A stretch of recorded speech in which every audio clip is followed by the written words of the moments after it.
Well, it's RV buying season. It's also 10 degrees outside, but I don't schedule this stuff.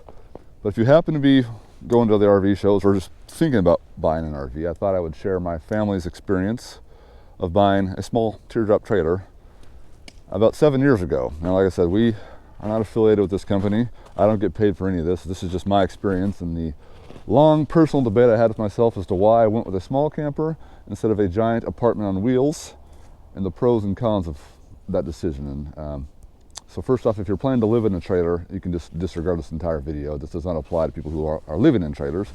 But if the word camping is involved with your trailer, there's a reason I think this is a better solution than what you may be looking at.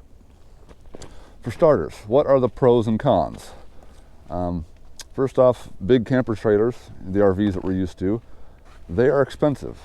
They're also poorly built, prone to leakage and hefty repair bills, and they also cost a lot of money to tow, and they cost a lot of money to store. And so if you don't happen to have already a big storage facility on your property, a big shop with 16 foot tall doors, that's your first problem. You'll spend a fortune just storing the thing. Gas mileage wise, or range if you happen to be driving electric trucks these days, which is, whether we like it or not, the futures that we have to prepare for. These are a much better solution. So with my truck, it's a Ram 1500, half ton there. And so I get 22 miles per gallon empty on the freeway with nothing behind me. If I had this teardrop trailer, or heck, even my 7,000 pound dump trailer over there, I get about 16 miles per gallon towing these things. So you can go somewhere with that. It's not the end of the world price-wise towing something. However, if you're getting a large RV, let's say an ultralight as they are, 5,000 pounds, you're probably going to get closer to 10 miles per gallon. So if you think about that, trying to drive 1,000 miles at 10 miles per gallon, that's going to be about $500 just to get there, and then you got to come back. So it's 1,000 miles in gas on your trip. Whereas a small little camper is only going to take about a quarter of your fuel mileage. And so fuel mileage alone, that trip for 1,000 miles towing this thing, I'm only going to spend maybe $300 one way. So it's $600 in fuel. Every trip is $400 saved just because I have a smaller camper. Just one thing to think about. One of the other issues with having a big trailer is where are you going to take it? This time of year, you usually hear most people are lining up in January to reserve their campsites while they still can. And that generally means it's the people with the big trailers, because I would say only 10% of campsites on average allow large camper trailers. That means you have to have at least 50 feet of pad to park it on, and you're ideally going to want full hookups, power, sewer, water, all that stuff. And those are kind of rare really in the camping world. Most campsites built before 1980 aren't going to have that, so you're generally stuck with RV parks. As where the best camping experiences are going to be the U.S. Forest Service campsites, dispersed camping for some people. There's even a lot of state campgrounds in Oregon, at least, depends on what state you're in, but they can be fantastic campgrounds, but you can't bring everything there if they've only got a 20-foot parking pad. And so that's something to think about. Even with this teardrop trailer, which is 15 feet long, I can actually still bring a car in some cases if I park in the T-shape. You park the trailer in there, roll it over the curb, and then just park sideways at the end of the driveway. You can still get away with that oftentimes. I don't usually like to, but I've done that on more than one occasion when it was the only option I had. Something else to think about would be what can you bring with you? That's what I like. That's what I got this setup for that I have, is that I have a large selection of different things that I can bring with me to have fun when I get there. Because the biggest question to ask yourself when you go camping is, what are you going to do when you get there? So with this setup, I'm pretty much unlimited. That's because I have a pickup truck, and so I can always use the bed for storage. So I have many pictures to show you. I mean, I can put 5 kayaks on this truck. I can put 10 bicycles in the truck. I can put an ATV in the truck. I can put 2 motorcycles in the truck, all without changing anything on the trailer. And then I've got the roof rack on the trailer as well. I don't normally travel with a canoe on top of the trailer because it's kind of awkward opening the door afterwards. But just for the sake of the video, I've left a canoe up top to show you that if you happen to have, say, a Subaru, which you can tow a trailer like this with a Subaru, or another small vehicle, it's only 2,000 pounds, you can put a canoe on top, a kayak on top, a bike on top, just with one rack. It's a simple solution if you don't happen to have a pickup. Because I have a pickup though, I can throw anything in the back. I can load all my chairs back here, I can put all my firewood back here. I have endless amounts of storage in the back. And so that's why this is a good setup, because you have endless amounts of things that you can bring with you to do when you get there, which makes camping fun and affordable. Once again, this is all about the idea of making life more affordable. Why spend fortunes renting things if you can just buy a kayak and then use it every time you get there. And then when you're done kayaking, because it's boring now, you can sell the kayak. You'll notice I still own my kayak because I don't think it's boring, but that's just personal perspective there. So yeah, it's one example of why I have a truck setup. And I have many examples of photos that I can show you, which I probably already have. Anyways, so that's just something to think about. If you're getting a big trailer, once again, where can you take it? What can you bring with it? And do you have a place to store it? And, you know, it's just going to be a maintenance headache, because hearsay is most mass-produced camper trailers, you're not going to get 10 years out of it. And so it's not really a good investment. This guy, on the other hand, that came into my mind. This is custom built, and things that I thought about ahead of time. Now, the teardrop design, because it's simple. You know, it's made of wood. It's got an overbuilt steel frame because this is an off-road model, which I've taken it lightly off-road, but I want it off-road because it's overbuilt. That means it's got extra hinges here, which keep the trailer from rattling apart. You know, it's got, sorry, my wire's getting hooked on this flower. But yeah, so I've got an overbuilt welded steel frame here.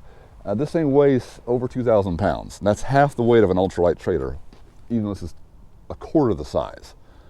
And I did that because it will last longer. It's overbuilt, it's over tough, light enough to tow still, so it doesn't really matter. And that's why I chose this off-road model. And that's just an example of things you should think about. Is how well is it going to last? And this is made of plywood. As long as it doesn't get wet, it's not going to be a problem. So yeah, it lasts forever. It's like, I had a home inspector tell me once at my old 1950s home, I had plywood cabins, and he said, they're going to last as long as you want them. I mean, he wasn't wrong. I mean, they were 70 years old when I bought the house. I rebuilt the kitchen. All I did with the plywood cabins was just put new faces on them. I built new faces for them, and that's an example of, they're still there, I hope. I don't own the house anymore. But an example, as long as you want them. So they'll probably last another 50 years if the next person still wants them. One of the cons, though, that people will always bring up with teardrop trailers is they're small. I mean, don't get me wrong, it's small. It's what's actually great about it is it's small, but it's also, it's small. So you might be asking, well, how's my family going to fit in that? Well, I have a family of 4 now, and we've had it for 7 years, and we still fit in it. The difference is we're moving out of it a little bit, because I have determined after 7 years of owning a camper trailer, these are the questions that you should be asking yourself once again with the camper trailer, is what do I need it for? Well, you need it to go camping, right? And so if you're living in an apartment trailer, and so you've got your living room in there, probably your fake fireplace, and your nice comfy bed, that's what average RVs have these days. It seems comfy, right? You see all these magazine photos of this perfect family out by a Rocky Mountain vista, and then you kind of realize that those people aren't real, and that Rocky Mountain vista is probably actually the millionaire who owns the RV's company's house, and he just let them park the RV there for a photo opportunity. So you don't really get that experience in the RV. You're not going to have that. You're going to be probably in a parking lot campground, because that's the only place you could get. That's a privately owned RV place where, you know, they park you shoulder to shoulder. You're probably going to be in that kind of setting. You're not going to want to look at your window, and really you're just there as a cheap hotel room. Don't get me wrong. I usually use my camper trailer as a cheap hotel room is what I usually use it as, but I do go camping in it, which is what I'm doing right now, just for the video. As you can see right here, I've got my kitchen, so I can open up right here, make my food, drink my beers, whatever I'm doing for the day. I just do it right here. And right there, I've got a campfire. I'm right in camp. I don't even have to leave the party because I'm already here, because that is what camping is. That's essentially, you're getting out in nature. And so I even have the fun joy of, you know, raccoons at night when I'm 11 o'clock at night and there's a fire still going. They like to get in my kitchen, and it entertains me. I could just close the door, but if I leave it open, they'll try and get in there, and it kind of gives me someone to hang out with. I get to hang out with raccoons getting into my kitchen. Just an example, though, of how I'm still camping. I'm out in nature. I'm sure a bear's going to come along eventually and change my mind on that, but when that bear comes along, I'll probably do something differently. Anyways, but you see, I'm still here by the fire. I'm still camping. Trailer's right there. That's something to think about. When you have a teardrop trailer, you're still camping. And so, another reason I recommend it. But back to the topic of, is it small? Now, this is the debate that I like to get into sometimes with people when they give me odd comments at campgrounds and say, that trailer's so small. Well, what is it really? A teardrop trailer is a giant camper trailer that's been reduced to be what you actually need. And all you need to go camping is a comfortable bed. Well, someone didn't clean up this basket. Anyways, so all you need is a comfortable bed to go camping, right? And so this particular model on the inside here, I'm sitting up, and I've got a queen-size bed. Now, is that not all that you need in life? Is a queen-size bed that's comfortable to sleep on, insulated walls. I do recommend getting these things insulated if you get one. And I've even got a TV. Do I need a TV? No, but when you've got, at the time, 2-year-old kids, it's kind of nice to let them watch Daniel Tiger while you're hanging out at the campfire, knowing that they're perfectly safe inside 4 walls and nothing can go wrong in here. So, just an example. There's plenty of room. I can lay down. My feet are stretched out. It's not too small. It's just what you need. That's what these are. These aren't even minimalistic. They're just practical. You need a queen-size bed, a nice kitchen, and you can go camping. All you would get out of a nice, expensive camper that will fall apart in 5 years is the ability to stand up. Do I need to stand up? Not really. I do have an awning. This pulls out and makes an extra room. I'll admit in recent years I've stopped using it as much, but just an example of how it's plenty. But on the topic of the 4-person family and how do you fit in a camper trailer this small with 4 people, if your kids are small, you can fit 3 in there very easily, even 4. As they get bigger though, now when I bought this was my intent, but I changed my mind, but this roof rack was bought with the idea of putting a rooftop tent on it. At the time they were trending, overlanding was new and more hip at the time. Years of debating that. I'm glad I waited, but I decided that rooftop tents were not for me. They're very cool, but they're kind of impractical. I mean, you have to get out of them in the middle of the night to go to the bathroom. You need level ground to set them on. They're always on the roof. It's just kind of not the best solution. I instead opted for a ground tent and did some research and thought and soul searching, and I decided ultimately that what makes camping more comfortable? What do you really need yet again to make it comfortable? And that's a kitchen and a bed.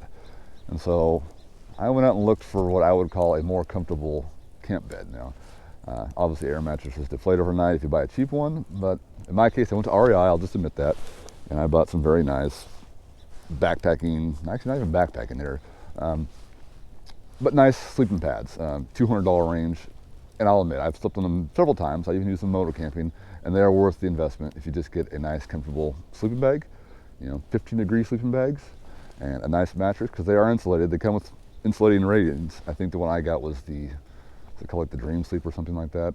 Maybe I'll mention it below. I think it's rated R8. So that's like sleeping on just a whole bat of insulation. It's very nice, very comfortable, and self-inflating. And so you just bring it along, and it works great. Granted, I probably keep the bears away with my snoring, but that's just a personal problem. Anyways, if you're in the market for an RV, I would not get a big camper trailer. Get a small one. You'll thank yourself now. You'll thank yourself later. Had it for 7 years. We've had no real problems that we didn't cause ourselves, and they're just a better investment. So really avoid the RV shows unless they have a teardrop camper there, which they probably do, and check those guys out. This company here is Teardrops Northwest. They're in Salem. The people that I bought it from no longer own the company. Someone else bought it out shortly after I bought mine. I don't have a relationship with those people, so I'm just going to mention the name. You can choose to go that route or not, but as far as I can tell, locally, just about every state seems to have a teardrop trailer manufacturer. So just do your own research and make sure that they're a good company. But I can recommend these guys. They've had a great product for me for 7 years. So yeah, that's what I'd recommend. Try that. If you happen to be in the market for one and get one, I'm just going to recommend my personal design style, which is to get expensive stickers and just kind of line your entire kitchen with them, because nobody's ever going to look at them, but boy, they're fun just to have and buy. I mean, I guess everybody has their little knickknacks they collect. I collect stickers. Stickers is the place I go. Just a thought. You don't got to do that. I just think it's fun.